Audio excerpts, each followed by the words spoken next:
يا أيها الذين آمنوا صلوا عليه وسلموا تسليما اللهم صل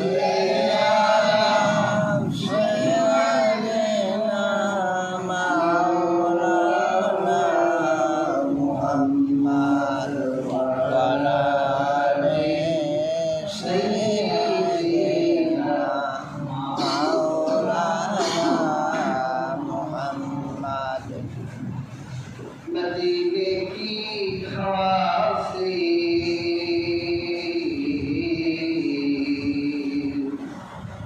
जन्नती बू आती है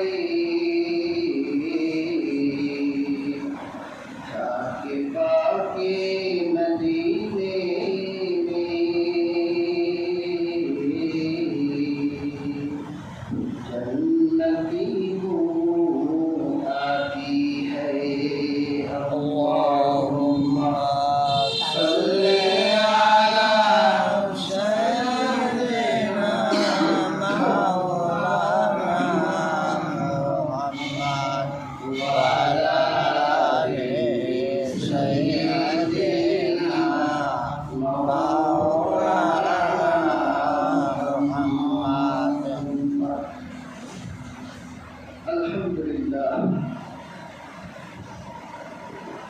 আল্লাহ সুবহানাহু ওয়া তাআলার দরবারে অসংখ্য অগণিত অজস্র শুকরিয়া জ্ঞাপন করছি যে মহান আল্লাহ সুবহানাহু ওয়া তাআলা পবিত্র জুমআর দিন আপনাকে এবং আমাকে পবিত্র জুমআর করে আসা এবং বসা দিনের দুটি কথা বলার শোনার শক্তি সামর্থ্য দান করেছে সেজন্য আল্লাহ সুবহানাহু ওয়া তাআলার নিকট কালিমাতুশ শুকর আদায় করছি আলহামদুলিল্লাহ। হাজিরিন, পবিত্র মহাগ্রন্থ আল কুরআনুল কারীমের সূরাতুল হুজুরাত থেকে একটি আয়াতে কারীমা তেলাওয়াত করেছি। আয়াতটিতে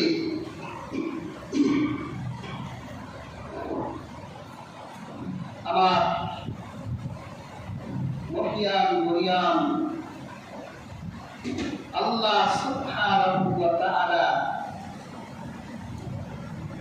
মানব আধিকারের বিষয়ে গুরুত্ব আরোপ করেছে। ইসলাম তো মানুষের অধিকারের ধর্ম, অধিকার বঞ্চিতদের অধিকার ফিরিয়ে দেয় আল্লাহ মরণপ্রিয় ইসলাম। আলোচিত আয়াতটিতে আল্লাহ সুবহানাহু ওয়া তাআলা ইরশাদ করছেন, হে মানব সকল, ইন্না খালাকনাকুম মিন যাকারিন ওয়া উনসা, তোমাদেরকে একটি পুরুষ ও একটি নারী থেকে সৃষ্টি করেছি। সুবহানাল্লাহ সুবহানাল্লাহ। وجعلناكم شعوبا وقبائل, এরপর আমি এই মানুষের ভিতর বিভিন্ন জাতি এবং গোত্রে বিভক্ত করেছি যাতে তোমরা একজন অপরজনের সাথে পরিচিত হতে পারো। ইন্না আকরামাকুম ইনদাল্লাহি আতকাকুম, নিশ্চয় আল্লাহর নিকট সবচেয়ে মর্যাদাবান হলো সে যে অধিক তাকওয়া আল্লাহকে ভয় করে। নিশ্চয় আল্লাহ সকল জ্ঞানের স্রষ্টা, নিশ্চয় আল্লাহ সকল কিছুর সংবাদদাতা। এই আয়াতটিতে আমার আল্লাহ মানুষের অধিকারের কথা বলেছে।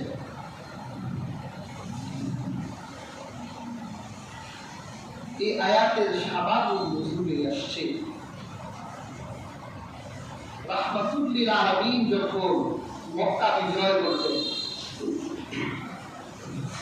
সুদীর্ঘ 13টি বছর পর্যন্ত রাসূলের জন্ম হওয়া দেশে কাফেররা রাসূলুল্লাহকে প্রবেশ করতে দেয় না।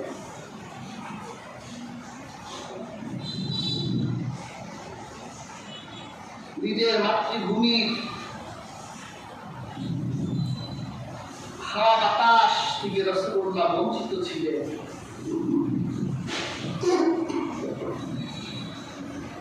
যখন রাসূলুল্লাহ মক্কা বিজয় করলেন,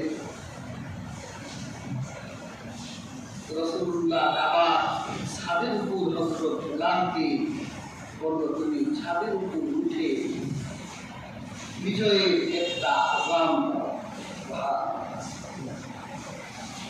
এই আযান হলো বিজয়ের আযান, স্বাধীনতার আযান।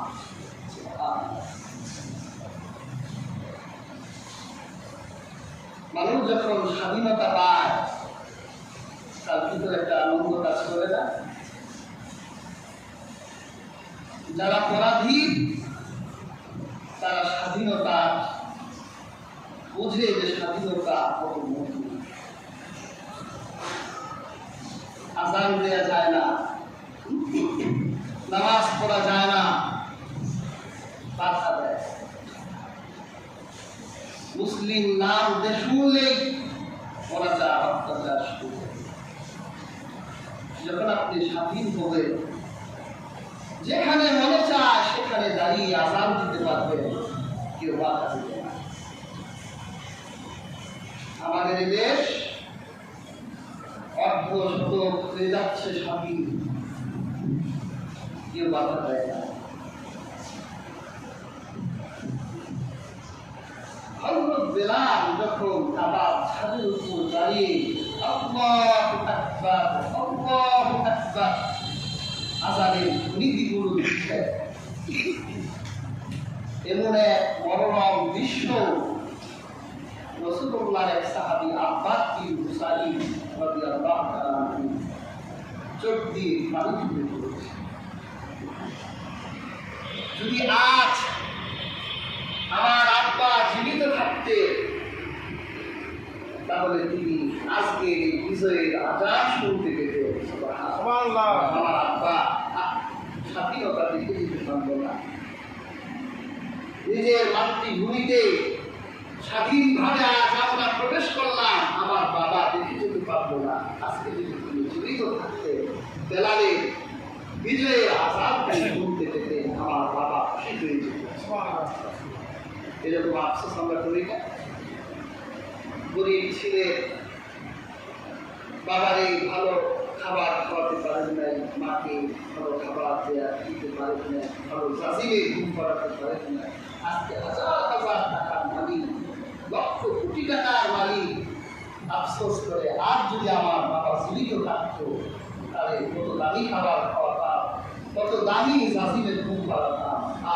আজ আমার বাবা জীবিত, মা জীবিত।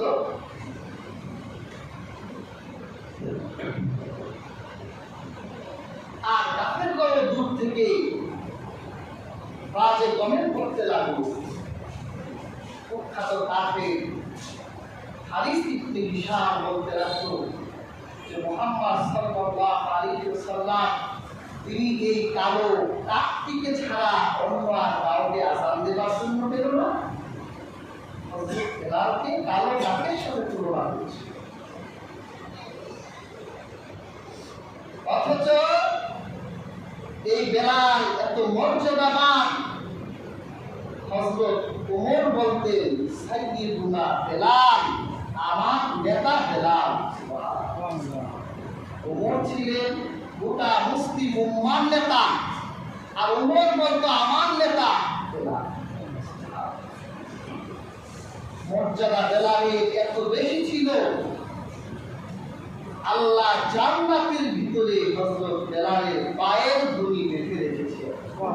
রাসূলুল্লাহ মেরাজে গিয়ে দেখে যে রাসূলুল্লাহ সামনে বেলালের পায়ের ধুলি, বেলাল রাসূলুল্লাহ সামনে রাখছে। সুবহানাল্লাহ। রাসূলুল্লাহ মেরাজ থেকে এসে হযরত বেলালকে জিজ্ঞেস করেছিলেন যে বেলাল, তুমি কি এমন আমল করো যে আমি মেরাজের রাত্রি আল্লাহর জান্নাতে তোমার পায়ের শব্দ শুনতে পেলাম? হযরত বেলাল বললেন, হে আল্লাহর রাসূল, আমার তেমন কোন আমল নেই যে আমল নিয়ে আমি গর্ব করতে পারি। তবে আমি যখন ওযু করে মসজিদে ঢুকি, সাথে সাথে দাঁড়িয়ে 2 রাকাত ওযুর নামাজ আদায় করি। তাহিয়াতুল ওযু এটা আদায় করি। রাসূলুল্লাহ বলে, তোমার এই তাহিয়াতুল ওযুর মর্যাদা আল্লাহ জান্নাতে তোমার পায়ের শব্দ দিয়ে লিখে রেখেছে। সুবহানাল্লাহ।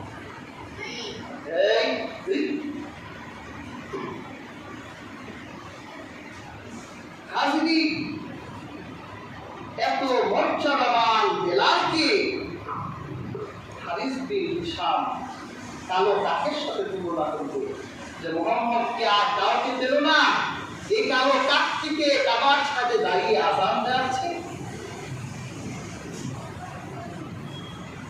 আরেকজন কুখ্যাত কাফির সুহাইল ইবনে আমর বলল, আজকের এই দিন নয়, আবার একদিন আমাদের দিন আসবে, মুহাম্মদ যেমন কাবার চত্বরে বেলালকে দাঁড় করিয়ে আযান দিয়েছেন, আমরা আবার বেলালের গলা ধরে সে কাবার চত্বর থেকে মুহাম্মদ আর তার অনুসারীদেরকে বের করে দেব। আজকে মুহাম্মদ বিজয় পেয়েছে, আবার আমরা একদিন বিজয় পাবো। আজকের এই দিন তাদের সবচেয়ে বড় নেতা আবু সুফিয়ান বলল, আজ আমি কোনো কথাই বলবো না, কারণ আমরা যে কথা গোপন বৈঠকে বলি মুহাম্মদুর রাসূলুল্লাহ, আল্লাহ সেই কথাগুলো মুহাম্মদ সাল্লাল্লাহু আলাইহি ওয়াসাল্লামকে জানায় দেয়। এজন্য আমি আজ কোনো কথা বলবো না। আল্লাহ রাব্বুল আলামিন তাদের 3 জনের কথা শুনলেন, যে কথা কেউ শুনে না সে কথা শুনেন কে? আল্লাহ।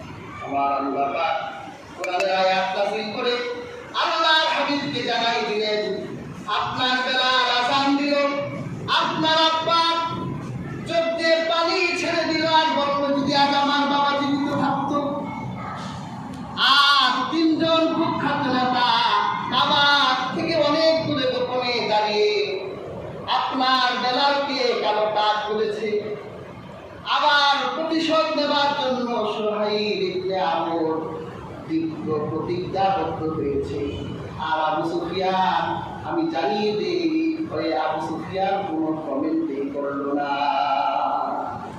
ইয়া আইয়ুহান নাসু ইন্না খালাকনাকুম মিন যাকারিন ওয়া উনসা ওয়া জাআলনাকুম শুউবান ওয়া কাবাইলা লিতাআরাফু ইন্না আক্রামাকুম ইনদাল্লাহি আতকাকুম ইন্নাল্লাহা আলিমুন খাবীর। আল্লাহ পাক বলল, হাবিব আপনি বিশ্ববাসীকে জানিয়ে দিন, আমি তাদেরকে একজন পুরুষ এবং একজন নারী থেকে সৃষ্টি করেছি। একজন পুরুষকে আদম, আর একজন নারী হলেন তার স্ত্রী হাওয়া। আল্লাহ পাক সূরা নিসার প্রথম আয়াতে বলেন, ইয়া আইয়ুহান নাসু তাকু রাব্বাকুমুল্লাযী খালাকাকুম মিন নাফসিন ওয়াহিদা ওয়া খালাকা মিনহা যাওজাহা ওয়া বাথা মিনহুমা রিজালান কাসীরান ওয়া নিসা। আল্লাহ রাব্বুল আলামিন বলেন, হে মানব জাতি, একটি আল্লাহকে ভয় করো যিনি তোমার প্রতিপালক, যিনি তোমাকে একটি আত্মা আদম থেকে সৃষ্টি করেছেন, আর সে আত্মা থেকে তার স্ত্রী আদম আর হাওয়া থেকে গোটা দুনিয়ার যত নারী আর পুরুষ আছে আল্লাহ রাব্বুল আলামিন আদম আর হাওয়া থেকে সৃষ্টি করেছেন। আজকের আলোচিত আয়াতের প্রথম কনসেপ্ট, তাম পৃথিবীর যত মানুষ দেখতে পাই আমরা, সমস্ত মানুষের আদি উৎস এক ও অভিন্ন। এই পৃথিবীতে 800 কোটি মানুষ যদি থাকে, হয়তো কারো পরিচয় মুসলমান, হয়তো কারো পরিচয় হিন্দু, খ্রিস্টান, ইহুদি, হয়তো জৈন, পারসি, শিখ।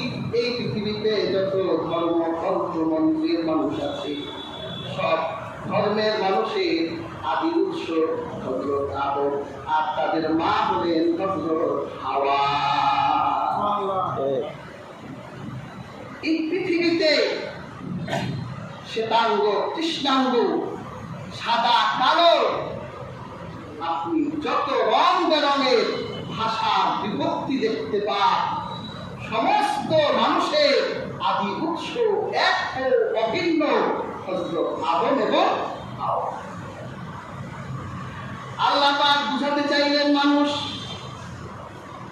তোদের বাপ আদম, তোদের মা হাওয়া। তুই যদি কাফের হস, তোর আব্বা আদম, তোর মা হাওয়া। আর তুই যদি মুমিন হস, তোর বাবা আদম, তোর মা হাওয়া। কাজেই তোর ভাই বেলাল, তার গায়ের রং দেখে তুই তাকে ইনসান করবি, পদার্থ করবি, হালত করবি। আরে তোর বাপ যে আদম, হযরত বেলালের বাপ সে আদম, কিসের দম্ভ? বানু আদম, তারা প্রত্যেকেই তো আদমের সন্তান, সবাই তো আদমের সন্তান। তো এক মানুষ আর মানুষকে কেন এভাবে কটাক্ষ করো? বেলালের বাপের শক্তি আছে যে সেটা কারোকে পরিবর্তন করতে? কারো বানিয়েছেন আল্লাহ, সুন্দর বানা, কালো, সাদা, হিন্দু, মুসলিম, বৌদ্ধ, খ্রিস্টান, সবার বাবা আদম, সবার আদির উৎস এক ও অভিন্ন। নাকি আবার কেউ বান্দর থেকে আসছে? আজকে পৃথিবীতে এই মতবাদকে শিক্ষা দেওয়া হচ্ছে। চার্লস রবার্ট ডারউইনের একটি গাঁজাখুরি মতবাদ হলো দ্য থিওরি অফ এভলিউশন। মানে তার কথা হলো যে স্মরণ প্রাণ থেকে বিবর্তন হতে হতে হতে হতে হতে হতে হাজার কোটি কোটি বিলিয়ন ট্রিলিয়ন বছর পর অ্যামিবা, অ্যামিবা থেকে একটা পোকা, পোকা থেকে ব্যাগ, এভাবে বানর, হাজার বছর পর বানরের লেজ পড়ে গেল, আর বানরটা সোজা হয়ে দাঁড়িয়ে গেল, মানুষ হয়ে গেল। এটা দ্য থিওরি অফ এভলিউশন। এই তত্ত্ব শেখানো হয়। তারা বলে যে মানুষের আদি উৎস হলো বানর। এই কথা বানরও বিশ্বাস করবে না। আর আল্লাহ মতবাদ দিয়েছেন, আল্লাহ থিওরি দিয়েছেন। আল্লাহ থিওরি সায়েন্টিফিক, লিগ্যাল, লজিক্যাল, তাতে কোনো সম্পর্ক নেই। আমরা যখন বীজগণিতের অঙ্ক করতাম, আমাদের এরকম অঙ্ক থাকতো যে a প্লাস b এটার মান হলো 8। তো a plus b whole square plus 2ab সমান 318। মানে তুমি ওইটা সমান 318 দেখাবা। 318টা প্রমাণ অঙ্কে করে এই 318 মিলাতে হবে। আল্লাহ কোরআনে আল্লাহ থিওরি দিয়েছেন মানুষের আদি উৎস আদম। তোমরা যদি প্রমাণ করতে চাও, যখন তোমাদের প্রমাণ আদমের সাথে মিলবে, তোমার অঙ্ক হয়েছে। আর যদি না মিলে, তাহলে গাঁজা খেয়ে বসছে। এই গাঁজা করি মতবাদ মানুষ বিশ্বাস করবে না। আমরা মানুষ তো আরো আগে বিশ্বাস করি না, কারণ আমরা আল্লাহ সৃষ্টি হলো আদমের সন্তান। সুবহানাল্লাহ। প্রিয় হাজিরিন, এরপর আল্লাহ পাক আলোচিত আয়াতে দ্বিতীয় কনসেপ্ট বললেন, ওয়াজআলনাকুম শুউবান ওয়া ক্বাবাইলা লিতাআরাফু। এরপর আমি মানুষের মধ্যে বিভিন্ন জাতীয় গোত্রে বিভক্ত করেছি যাতে তারা পরিচিতি লাভ করতে পারে। একটু চিন্তা করে, যদি আল্লাহ পাক গোটা দুনিয়ার মানুষকে একটাই জাতি বানাতেন, সবাই মুসলমান, আবার সবার নাম এক, সবাই এক গোত্র, সবার ভাষা এক, সবার বর্ণ এক, তাহলে কেউ কারোর সাথে পরিচিত হতে পারতাম না। জানতাম সবার নামে আব্দুল্লাহ, সবাই মুসলমান। আল্লাহ পাক তার সৃষ্টি জগতের মধ্যে সৌন্দর্য ফুটানোর জন্য আল্লাহ এই মানুষের ভিতরে হাজারো বিভক্তি দিলেন। কাউকে বাঙালি বানালেন, কাউকে ইন্ডিয়ান বানালেন, কাউকে পাকিস্তানি বানালেন, কাউকে আফ্রিকান বানালেন। এইভাবে আল্লাহ পাক এক একটা জাতিকে পরিবর্তন করলেন, এক একজনের এক একটা ভাষা দিলেন, এক একজনের গায়ের রং একরকম দিলেন, এক একজনকে আল্লাহ এক একটা বংশ দিলেন। আল্লাহ তার মানব জাতির ভিতরে সৌন্দর্য ফুটানোর জন্য, এই জন্যই তো কেউ শেখ, কেউ সাইয়েদ, কেউ খান, কেউ চৌধুরী, কেউ কপাদার, কেউ তালুকদার, আবার কেউ ফারুক, আবার কেউ সিদ্দিক। কত বংশ আল্লাহ দিয়েছেন। আল্লাহ এই বংশের ভিতরে আবার সম্মানিত রাখলেন কিছু বংশ, মিডিল কিছু রাখলেন। প্রিয় হাজিরিন, এগুলো আল্লাহ পাক এই যে বংশ মর্যাদা গোত্র জাতি, এগুলো আল্লাহ পাক বিভক্ত করলেন। এগুলো গর্বের নয়, এগুলো অহংকার করার জন্য নয়। আল্লাহ তোমাকে সাইয়েদ বংশে পাঠিয়েছেন, আল্লাহ তোমাকে খান সাহেব বানিয়েছেন, চৌধুরী সাহেব বানিয়েছেন। এই জন্য তুমি গর্ব করবে, জানো আমি কি? আমি বললাম খান সাহেব, আমার নাম শুনলে বাজার সিংহ, বাজার বুড়ি এক হাতে পানি খায়। আমার নাম, আমি খান সাহেবের নাম বলে ছোট্ট বাচ্চাকে ঘুম পাড়াইলে ঘুমাইরা। জানো আমি কে? আল্লাহ এরকম গর্ব করার জন্য বংশ দেয় না। জানি কুরাইশ, হাদিস বিন হিসাব, আর আমাদের মাথার উপরে একজন হাবশি গোলাম কালো বেলালকে দাঁড় করিয়ে আযান দেওয়াচ্ছে। আল্লাহ বলে, এই জন্য আমি বংশ মর্যাদা বিভক্তি দেই নাই, গর্বের জন্য দেই নাই। ভালো বংশ পাইলে এটা শুকরিয়া কর, নিয়ামত দেবে। আল্লাহ আমাকে সাইয়েদ বানিয়েছেন, শেখ বানিয়েছেন, খান বানিয়েছেন, চৌধুরী বানিয়েছেন, আল্লাহ শুকরিয়া। আল্লাহ আমাকে সুন্দর বানিয়েছেন, আল্লাহ শুকরিয়া। আল্লাহ আমাকে কালো বানিয়েছেন কিন্তু গলার কণ্ঠ সুন্দর দিয়েছেন, আল্লাহ শুকরিয়া। সবাই তো সব পায় না, কাউকে সুন্দর বানালে গলার কণ্ঠ ভালো না, সুবলীন না। আবার কাউকে কালো বানায়, গলার কণ্ঠ সুবলীন। আবার কাউকে সুন্দর বানায়, চরিত্র খারাপ। আবার কাউকে কালো বানায়, চরিত্র ভালো। আল্লাহ সবাইকে সব কিছু দেয় না। আল্লাহ তোমাকে যা দিয়েছে সেটা নিয়ামত ভেবে আল্লাহ শুকরিয়া আদায় করো। তুমি একজন মানুষকে কারো কাজ করো, অবজ্ঞা করো না। কারণ আল্লাহ কুরআনে বলেছেন, ওয়ালা তালবিসু আনফুসাকুম ওয়ালা তানাবাসু বিল আলকাব বিসাল ইসমুল ফুসুক বা'দাল ঈমান ওয়া মান লাম ইয়াতুব ফাউলাইকা হুমুজ জালিমুন।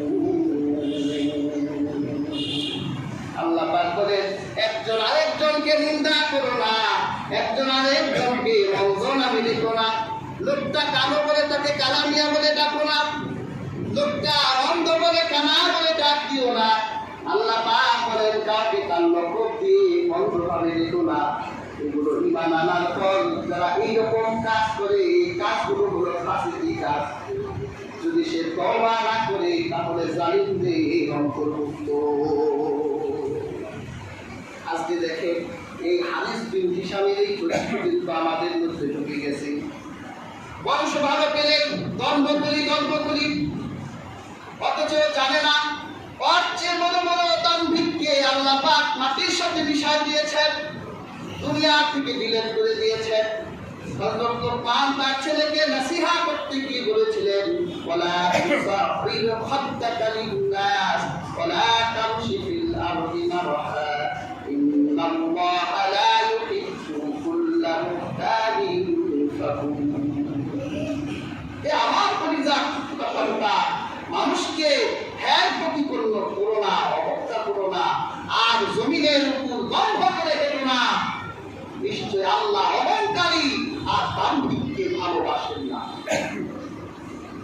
কাছে হাজিরি, ভালো বংশ বলে গর্ব করবেন না, আল্লাহ শুকরিয়া করবেন। আর মানুষ কালো বলে কালা বলবেন না। হাজিরি, এই শব্দগুলো এত অন্যায় হাদিস পাঠে এসেছে। আল্লাহ রাসূলের একজন প্রিয় স্ত্রী ছিলেন মা আয়েশা রাদিয়াল্লাহু আনহা। রাসূলুল্লাহর আরেকজন স্ত্রী ছিলেন হযরত সাফিয়া। খাইবারের যুদ্ধে এই সাফিয়ার স্বামী নিহত হয়েছিল কেননা আল্লাহ হাবিব সাল্লাল্লাহু আলাইহি সাল্লাম যখন দাসী বন্টন করলেন, সাফিয়াকে দাহিয়া কলবির হাতে দিয়ে দিলেন। তখন এই সাফিয়া খাইবারের দিন আল্লাহ রাসূলের কাছে এসে বলেছিলেন যে, হে আল্লাহ রাসূল, আপনি কি আমার পরিচয় জানেন? আমি কি? বলল, তুমি কি? আমি বললাম, খাইবারের বিখ্যাত নেতা ওয়াই ইবনে আখতাবের কন্যা। আমার স্বামী কেননা খাইবারের শহীদ হয়ে গেছে। আমি হযরত হারুন নবীর বংশধর। আমি এখন এক আলিশান জাত পরিবারে বড় হয়েছি। এই দাহিয়া কলবি সে আমাকে লালন পালন করতে পারবে না, কারণ তার স্ট্যাটাস আর আমি দাসী হয়ে গেল, আমার স্ট্যাটাস এক নয়। আল্লাহ রাসূল বলল, কি চাও? সাফিয়া বলল, আপনি দাহিয়া কলবি থেকে আমাকে কিনে আপনার দাসী বানাই দেন, কারণ আমি জানি এই খাইবারে একমাত্র আপনি ছাড়া আমাকে দাসী হিসেবে গ্রহণ করার যোগ্যতা অন্য কেউ রাখে না। আল্লাহ রাসূল দাহিয়া থেকে মুক্ত করলেন সাফিয়াকে। তারপর আল্লাহ হাবিব বলল, যাও, খাইবারের রাস্তা করে দিলাম। এই পৃথিবীতে আমি কাউকে দাসী বানাবার জন্য আসি নাই। আল্লাহর হাবিব বন্দি কাঁচা পাখিগুলোকে মুক্ত আকাশে উড়াই দেবার জন্য এসেছে। আল্লাহ রাসূল বলল, যাও, তোমার বাবার কুলে ফিরে যাও। বলল, হে আল্লাহ রাসূল, এই আরবের বুকে একজন নারী বিধবা হয়ে গেলে স্বামীর বাড়িতে তার কোনো দাম নাই, বাপের বাড়িতে তার কোনো দাম থাকে না। হে আল্লাহ রাসূল, আমি আর আমার বাড়ি ফিরে যাব না। আমি স্বপ্নে দেখেছিলাম যে পূর্ণিমার চাঁদ আমার বুকে চলে এসেছে। স্বপ্নের কথা আমার স্বামীকে জানানোর সাথে সাথেই আমার স্বামী আমার গালে এমন চপেটাঘাত করেছে, এখনো পর্যন্ত আঙুলগুলো গালে বসে আছে। আর আমার স্বামী খাইবারে এসে বলেছিল, তোমার স্বপ্নের দেখা হলো, অনতি বিলম্বেই মুহাম্মদ সাল্লাল্লাহু আলাইহি সাল্লাম তোমার স্বামী হয়ে যাবে। সুবহানাল্লাহ। ইয়া আল্লাহ রাসূল, আপনি আমাকে বিয়ে করেন। আল্লাহ রাসূল খাইবারের সাফিয়াকে বিয়ে করলেন। উলিমা করা সুন্নাত। আল্লাহ হাবিব এসেছেন যুদ্ধ করতে, বিয়ে করতে তো আসেন নাই। উলিমা কি দিয়ে করবেন? রাহমাতুল লিল আলামিন সাহাবীদের কি বললেন, সাহাবায়ে কেরাম, তোমাদের কার কাছে কি আছে হাজির করো।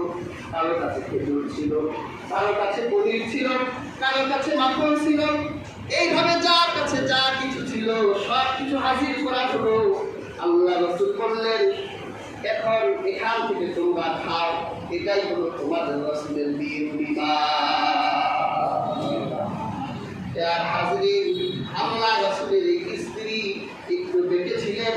হাদিস পাঠে এসেছে যে আল্লাহ রাসূল হযরত আয়েশার সাথে বসা ছিলেন, এবং সময় সাফিয়া আল্লাহর হাবিবের কাছে এলেন কোনো এক প্রয়োজন শেষ করে যখন ঘর থেকে বের হলেন, তখন হযরত মা আয়েশা বলল, হে আল্লাহ রাসূল, আপনার স্ত্রী এই যে সাফিয়া বের হয়ে গেল, এই এই সাফিয়া তো একজন বেটে মহিলা, খাটো মহিলা।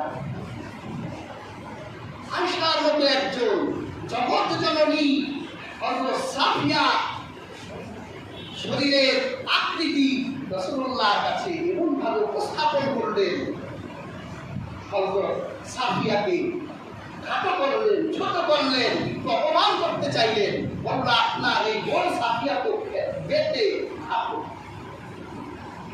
তখন আল্লাহ হাবিব বলেছিলেন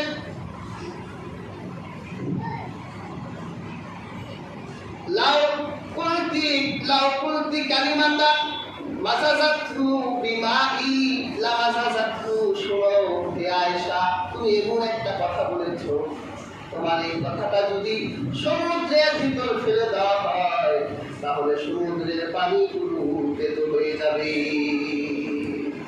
তুমি এত খারাপ কথা বলেছো, কারণ একটা মানুষের ভিতর যে দোষ থাকে সেটা হচ্ছে বেঁধে। এই দোষটা নিজের নয়, আল্লাহ রাব্বুল আলামিন তাকে এইভাবে বানিয়েছেন।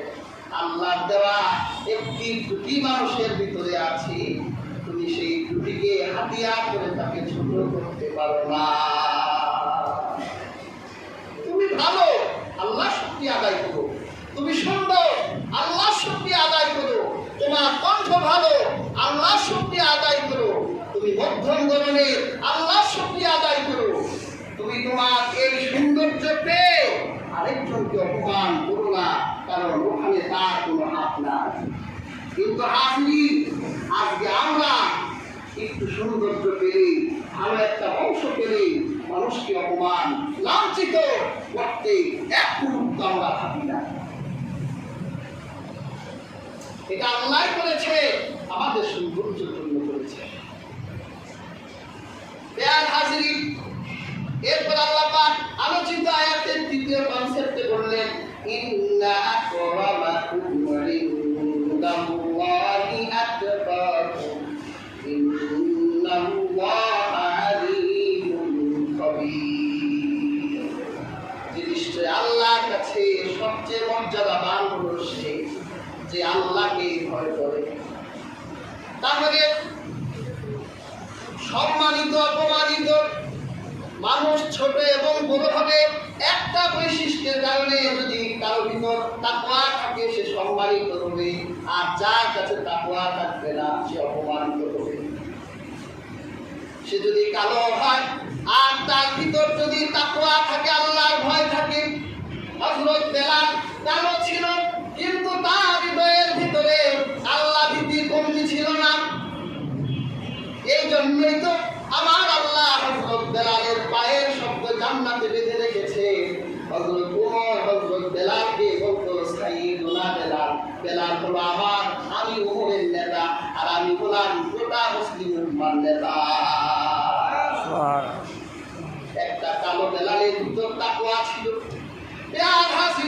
আমরা আল্লাহর কাছে সম্মানিত হতে চাই, আল্লাহর নৈকট্যশীল হতে চাই, তাহলে আমাদের ভিতরে গুণ লাগবে তাকওয়ার গুণ। ওই আমি কালো, ওই আমি বেসুরা, ওই আমি খাটো, আমি যাই হই না কেন, আমার বংশ যাই হোক না কেন। বাংলা ব্যাকরণের একটা প্রবাদ করেছিলাম, জন্ম হোক যথা তথা কর্ম হোক ভালো।